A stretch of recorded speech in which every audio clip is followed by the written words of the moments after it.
Welcome back to another technical deep dive here in the debug zone. Today we're tackling a big question and breaking it down with us from other users. Hopefully this clears up some misconceptions and helps you get the answer you need. So buckle up, stay a little curious, and let's jump right in.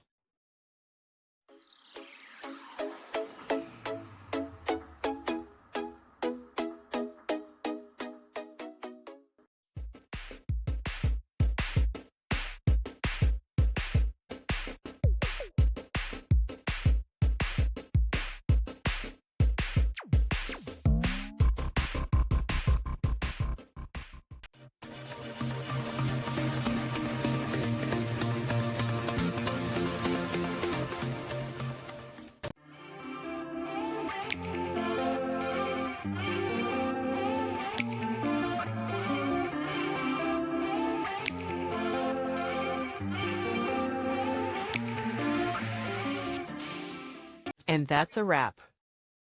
I hope you found the answer you were looking for. If you did, take a second to hit that subscribe button. It really helps out. And let me know in the comments which solution worked best for you. See you next time in the debug zone.